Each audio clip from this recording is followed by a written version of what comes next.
Hey everyone, welcome back to the channel. This video is going to be focused on the sewing part of this corset dress. So if this looks like what you're interested in, please make sure you keep on watching. So with me here, I have cotton ST and I folded it multiple times. So I just opened it up a little to show you. I have up to like 5 layers of that. And I'm going to be cutting out the cups. If you're yet to see the video of how I made this, cut this, I'm going to be linking it in the description. So basically, I just went ahead to cut out enough pieces. Just cut out as many pieces as possible because each piece is going to have about 4 extra layers on top of them. So I cut this out for the lining and both the main fabric. And of course, I already labeled these cups because I don't want to make a mistake when I'm joining. And then I just went ahead to get the stay and I put them accordingly, also putting down marks so that I don't make a mistake while joining. If you watch the cutting, you understand what I mean by this. So I'm just going to use my steam iron now to press this down, and once you do this, it's going to be thicker, so it's going to feel like you used a soft wadding on this fabric. So it's going to give it some kind of strength. So after doing that, just go ahead and trim off the excess on the side so that you don't make a mistake while you are stitching. So after doing that, I'm just going to align these pieces together, the number 1 and 2, and I'm going to start joining them together, the fabric and the lining. Remember these places I made the notch? I'm just going to notch them up and match them, and I'll go and stitch by just 1/2 inch. So this is me trying to demonstrate how little I'm going to be stitching so that you don't get confused. It's really not easy taking my camera to the sewing machine and bringing it back here, and that's why you have to pardon me.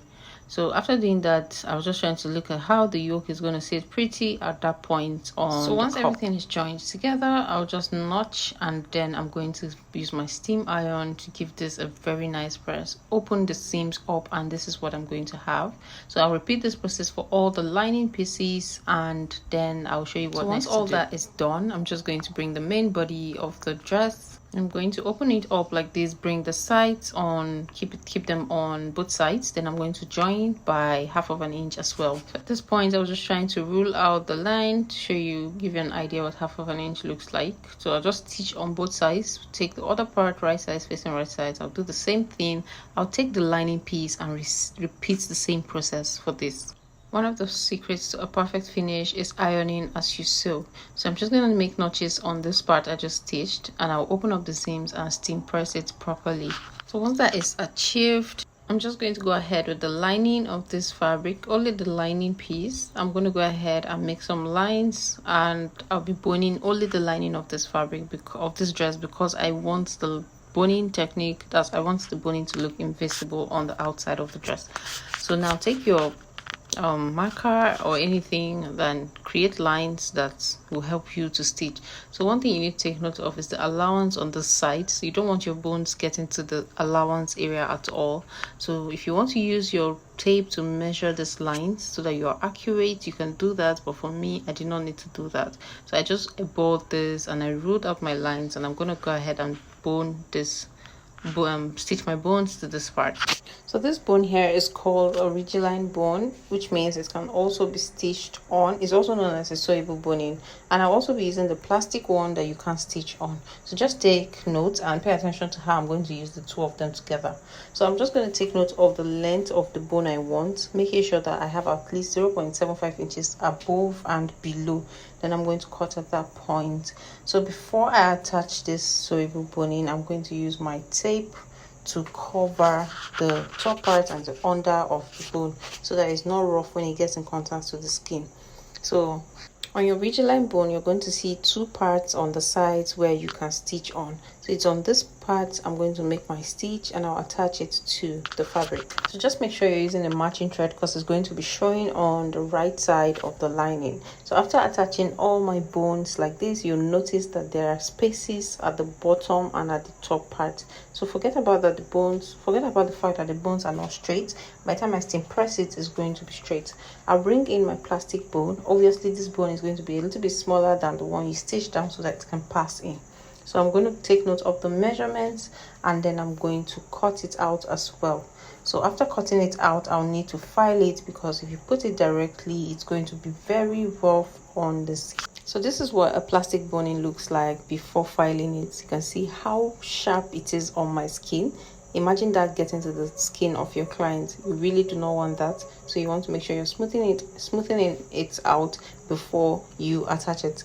And the reason why you have to attach this plastic boning inside the ridge line is because it makes it very strong. It adds more structure to it. So after attaching the boning inside the lining, inside the ridge line boning, I'm just going to use my iron just to press this down, and everything's just going to come out looking flat. So by the time you're done stitching, you have your fabric looking like this above the lining, and the lining will just carry all the structure inside the dress without being noticeable on the outside.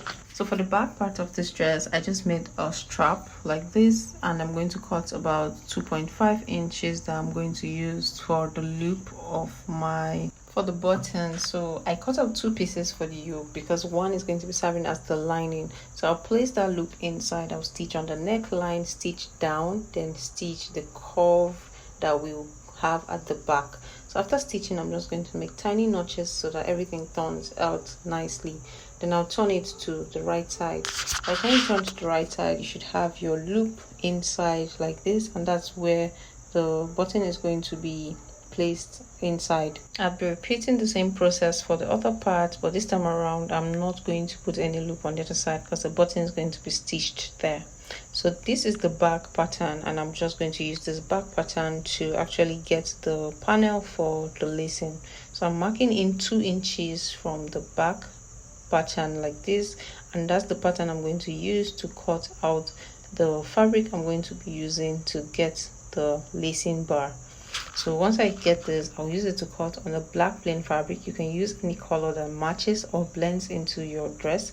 So I cut out 4 pieces because 2 pieces will be for one side, while another 2 pieces will be for the other side. I stitched on only one part of this fabric, that's the side that goes inwards into the dress, because the other part is going to be turned over with the lining at the top and on the side.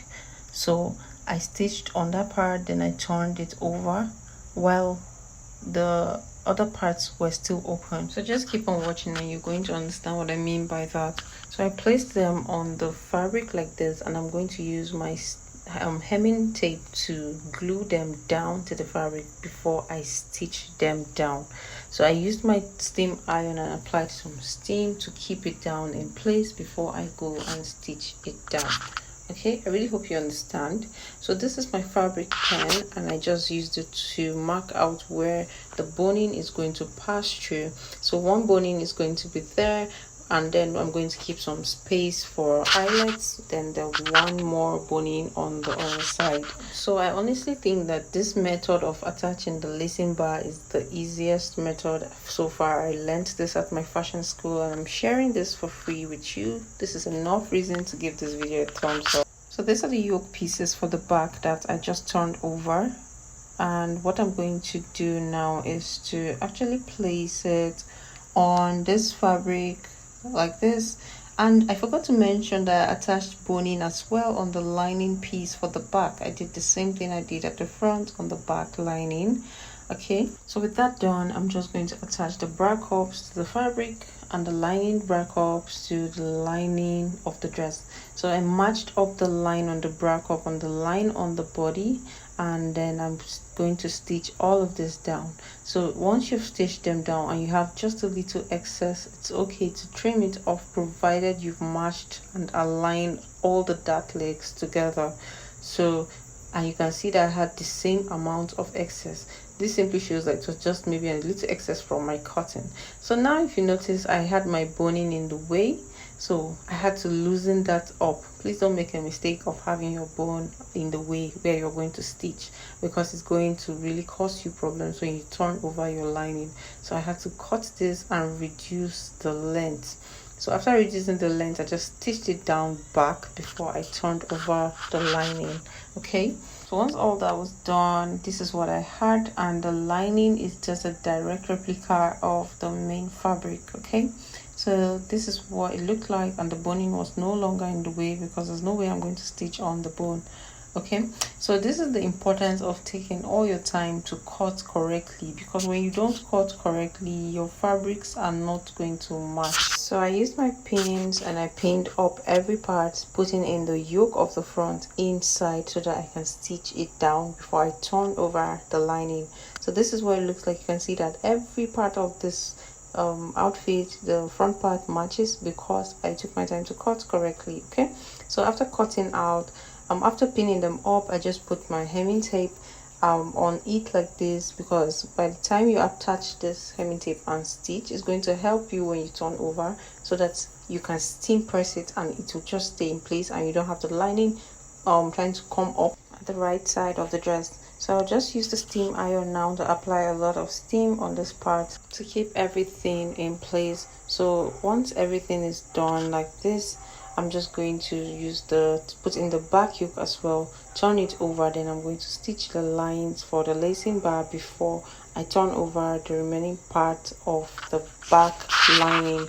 So this is what I mean. Just take note of how many inches, like maybe half of an inch, stitch and then create space for the eyelet space, and then you're going to stitch the remaining for the last boning. I'm really sorry that at the time I edited this video I did not completely finish this dress actually, but by the time I'm done with this dress and my client wears it, I'll definitely come back to show you guys what it looks like in a short, or I'll upload it as a short or something like that. Okay, so please pardon me, and I really had to rush this voiceover. So this is what it looks like after turning out everything, and you're going to cut out your skirt part, taking note of the half length you used. Then make sure you turn about 3 inches on the back, center back, because that part is going to be opened by the time you're done lacing the dress. Okay, so if there's anything else I've forgotten in this video, I'll have to write it on the screen. Guys, thank you so much for watching this video. Just subscribe to the channel so that you get to see more videos from me. Thank you so much for watching till this point. See you in my next video. Thank you. Bye.